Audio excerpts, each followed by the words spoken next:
अस्सलाम वालेकुम friends, welcome back to top smarties. Drama serial Rahmat no doubt की story typical सी है, लेकिन देखने में मज़ा भी आ रहा है और ऑडियंस भी बढ़ती जा रही है। यानी कि लोग ये ड्रामा बहुत मज़े से देख रहे हैं। बारी अपनी बहन को डिस्टर्ब देखता है तो परेशान हो गया। बहन की खुशी के लिए कुछ भी करेगा, इसलिए तो अनाया से मंगनी करने का ऐलान करता है, जिस पर दोनों फैमिलीज काफ़ी खुश हैं। लेकिन मिनाल खुश नहीं, क्योंकि जानती है कि भाई उसके लिए कुर्बानी दे रहा है। उसने भाई को समझाना भी चाहा कि आप इस तरह से मत कीजिए। राहिल राहिल मेरे लिए आपसे बढ़कर नहीं है, लेकिन ऐसे में बारी बताने लगा कि वो अपनी खुशी से ये फैसला कर चुका है और वो तो अनाया से ही शादी करेगा। लेकिन फिर भी मिनाल सेटिस्फाई नहीं। वो जानती है कि भाई उसकी खुशी के लिए सब कुछ कह रहा है। खैर, मंगनी का दिन आ गया। यहाँ पर मंगनी तो दोनों ही होनी थी, लेकिन अनाया ने फैसला सुना दिया कि वो मंगनी सेपरेट करेगी, यानी कि जहाँ पर बारी और वो सिर्फ अकेले होंगे। खैर, घर वालों को ये चीज़ ज़रा मुनासिब नहीं लगी, लेकिन फिर भी अनाया की खुशी के लिए वो मान चाहते हैं कि राहील और मिनाल की मंगनी के बाद बारी और अनाया दोनों सेपरेट मंगनी करेंगे, जहाँ पर सिर्फ ये दोनों होंगे और अच्छी सी डेकोरेशन होगी। खैर, यहाँ पर मिनाल तैयार होकर भाई के पास आती है।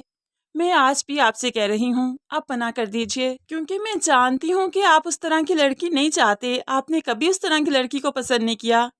ऐसे में बारी कहने लगा, तुम हाँ सोच रही हो, ऐसी कोई बात नहीं। मुझे अनाया पसंद है, मेरी चचाजाद है, इसमें क्या हर्ज है। अब यहाँ पर ये रिश्ता तो हो गया। रहील और मिनाल की मंगनी हो गई, लेकिन अनाया और बारी की जो मंगनी लटक गई, तो बस फिर ये लटक ही गई। दूसरी तरफ अगले रोज जब शयान सर ऑफिस में आए, तो यहाँ पर फौरन से परिशे उनके पास जाती और उन्हें कहने लगी, आपने आपने बारी सर के साथ प्रोजेक्ट देकर बिल्कुल भी ठीक नहीं किया। वो तो अपने काम में सीरियस ही नहीं, उनसे काम करवाना बहुत मुश्किल है।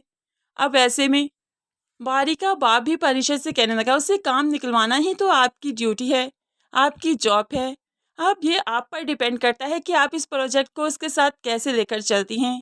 कल 11 बजे मीटिंग है, आप लोगों को वहाँ पर आना है और बारी को भी साथ आना है।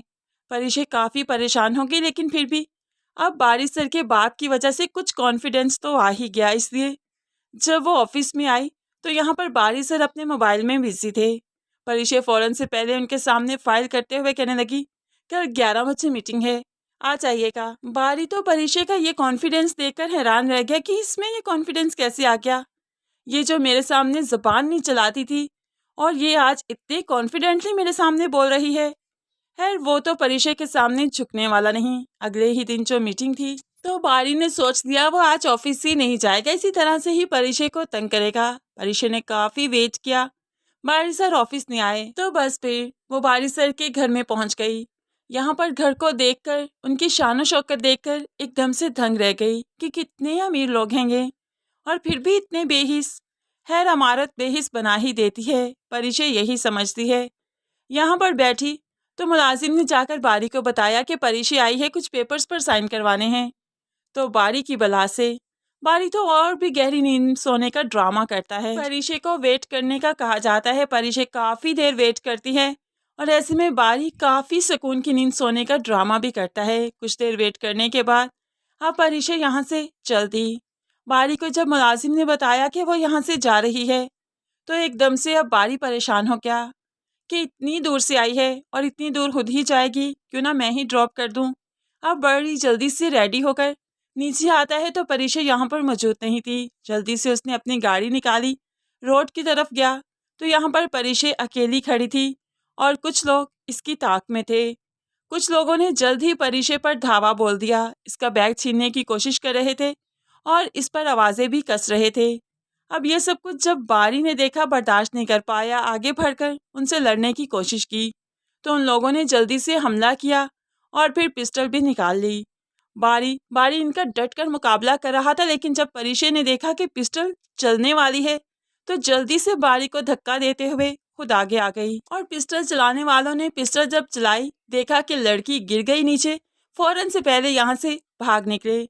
बारी ने आनन फानन परिशे को पकड़ा, हॉस्पिटल ले गया। गोली परिशे के बाजू को छूकर निकली थी, लेकिन बाजू कुछ जख्मी हो गया, जिस पर बारी काफी परेशान हो गया। अब बारी सीरियस हो जाएगा, परिशे को लेकर भी, अपने काम को लेकर भी, और इस प्रोजेक्ट पर दोनों अब काम करेंगे।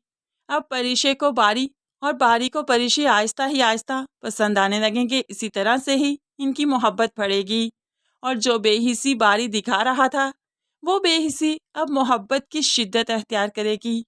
अनाया जिसने मंगनी को लेट कर दिया था अब काफ़ी लेट हो जाएगी, क्योंकि ये मंगनी तो अब नहीं होगी, अब मंगनी होगी तो परिशे से।